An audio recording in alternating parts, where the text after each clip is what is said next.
Polsek Muara Batanggadis di Mandailing Natal, Madinah, Sumatera Utara dibakar oleh massa pada Sabtu, 20 Desember 2025. Dikutip dari Tribun News, warga marah karena menduga polisi melepas bandar narkoba yang sempat ditahan.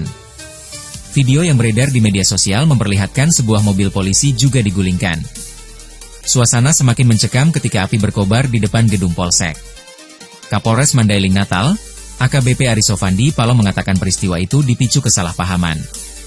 Awalnya, warga mengamankan seorang pria bernama Ramadan yang diduga merupakan pengedar narkoba. Polisi pun melakukan penahanan terhadap pria tersebut. Namun, dalam proses penahanan, terduga pelaku sudah tidak ada di sel saat petugas mengecek. Kapolres mengatakan, keesokan harinya beredar kabar bahwa terjadi praktik tangkap lepas di Polsek. Polisi sudah memberi penjelasan secara terbuka kepada masyarakat bahwa informasi tersebut tidak benar.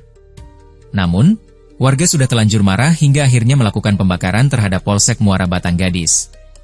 Meski terjadi kesalahpahaman, Kapolres mengakui adanya kesalahan dari anggota terkait lepasnya pengedar narkoba. Saya akui sebagai Kapolres dan saya sampaikan mereka mengakui kesalahan personel sehingga mengakibatkan tersangka lepas. Saya juga menangkap bahwa itu kecewa dan pelayanan kepolisian yang ada di Polsek Muara Batanggadis tidak bisa. Yang kedua, itu kecewa terhadap kejadian. Yang kedua, atas nama Ramadan yang datang ke rumahnya dalam pengecekan dengan Bapak dan Pak Santo Ibrahim ada plastik 450 lebih plastik kosong. Yang kedua, diindikasikan sebagai pengedar. Yang menurut itu melihat yang bersangkutan sebagai pengedar. Dan hal itu nanti butuh pendalaman pemeriksaan terhadap yang bersangkutan dan saksi. Yang kedua, terjadi keterlibatan personil. Saya akui, saya sebagai Kapolres yang pertama sebagai Polres mengingatkan saya. Keterlibatan personil tidak saya tutupi. Saya akui dan disampaikan oleh personil yang ada di Polsek.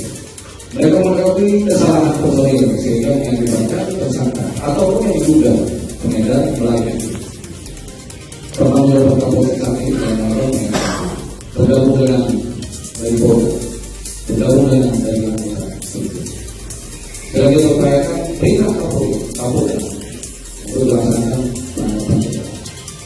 Yang berikutnya adalah terkait personil yang diduga pengguna terkait apakah memiliki atau menggunakan, kita periksa. Dilaporkan namanya.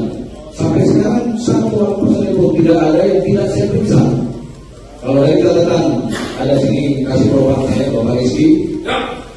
Kita lakukan pemeriksaan secara rutin setiap minggunya, cekuri, termasuk polsek-polsek. Informasi terhadap pengguna yang ada di polsek, kita lakukan pemeriksaan. Apabila terbukti, kita lakukan pemecatan sesuai dengan pelanggaran yang dilakukan. Bapak Kapolri tegas, Bapak Kapolri tegas terhadap anggota Polri menggunakan narkoba pecat. Ya, itu bisa dibuktikan. Catatannya ada, dan itu terkait Polri bisa dibuat. Kemudian yang ketiga, terkait hal yang terjadi kemarin. Hal yang terjadi kemarin adalah kekesalan masyarakat yang berdampak pada pembakaran. Pembakaran itu terjadi di depan mata. Malah ada personil saya yang dipukul. Personil saya yang berlaku. Semua itu bukan saya yang membuktikan. Semua itu membuktikan ibu-ibu sendiri. Pada saat kejadian, ibu-ibu FTV, Facebook, TikTok, Instagram. Tribun X menghadirkan lokal menjadi Indonesia.